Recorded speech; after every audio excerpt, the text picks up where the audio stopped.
नमस्कार, मैं ब्रजेश कुमार आपका स्वागत करता हूं अपने YouTube channel knowledge point @KNJ पर। आज मैं बात करूंगा समूह से संबंधित कि समूह का किस प्रकार गठन करें और एक समूह किस तरह से आपकी आर्थिक गतिविधि को बढ़ा सकता है, आपके घर के लिए जो संसाधन बन सकता है, समूह से आप पैसा कैसे कमा सकते हैं, इस बारे में हमें बात करनी है।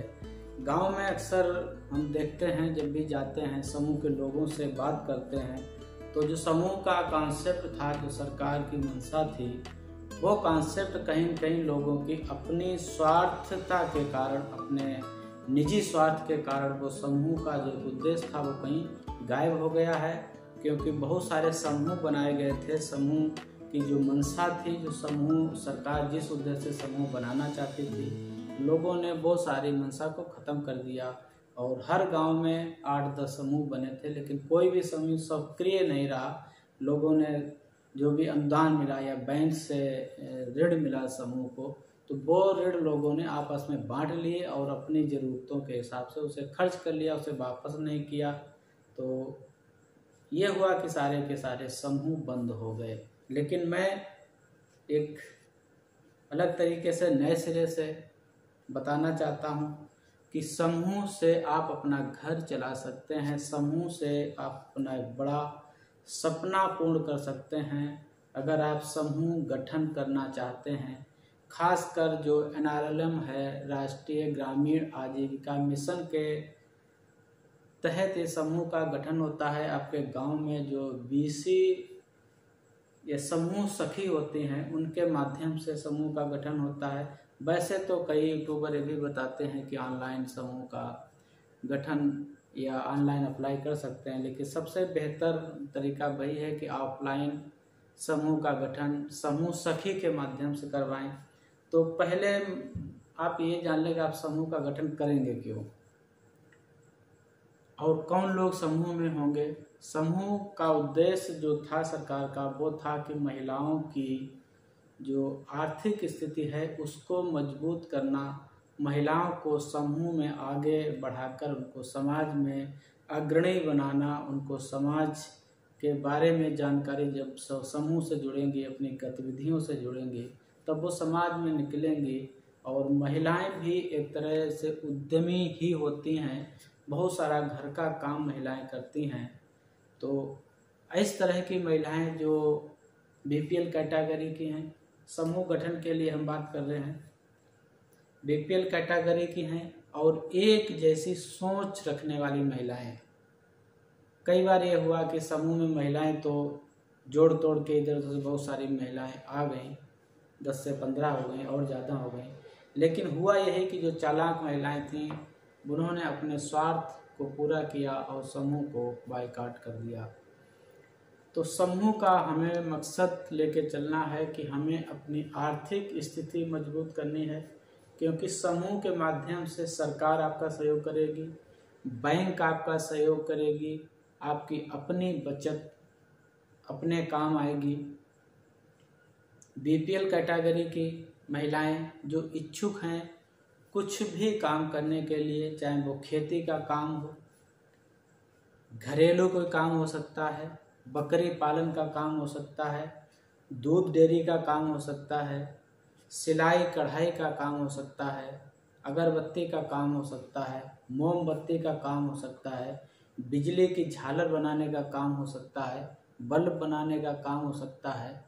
ऐसे बहुत सारे कॉन्सेप्ट हैं जो समूह से आप कर सकते हैं। खेती भी समूह के माध्यम से की जा सकती है।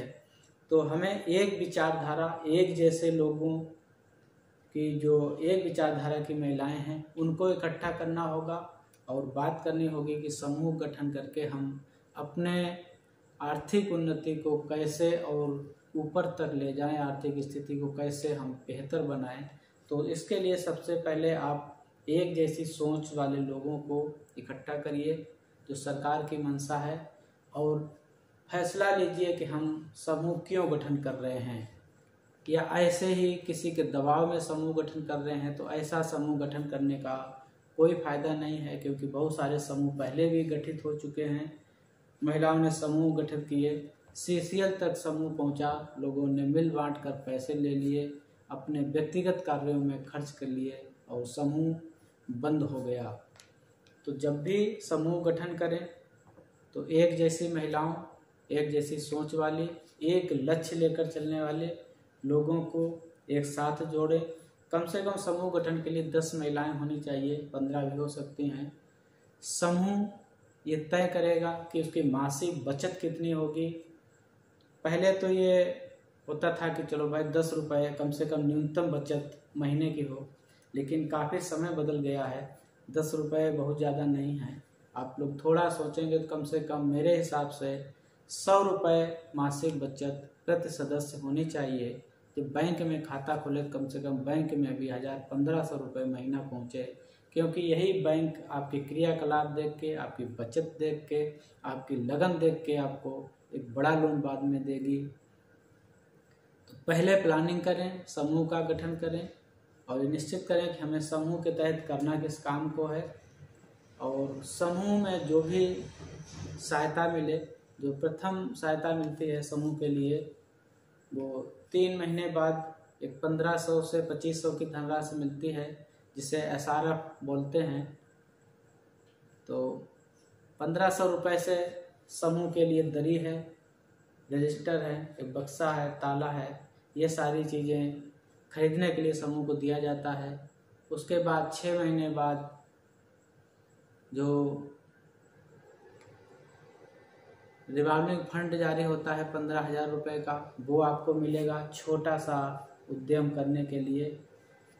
ये सारे छोटे छोटे अमाउंट इसलिए दिए जाते हैं कि कम से कम जो सरकार के प्रतिनिधि बैठे हैं, जो अधिकारी बैठे हैं, वो ये देख सकें कि समूह के लोग इस धनराशि को किस तरह से उपयोग कर रहे हैं। क्या 15,000 रुपये को उन्होंने सही से उपयोग किया है, जो 1500 रुपये दिया गया था वो सही से उपयोग किया है। ये सारे क्रियाकलापों की समीक्षा होती रहती है।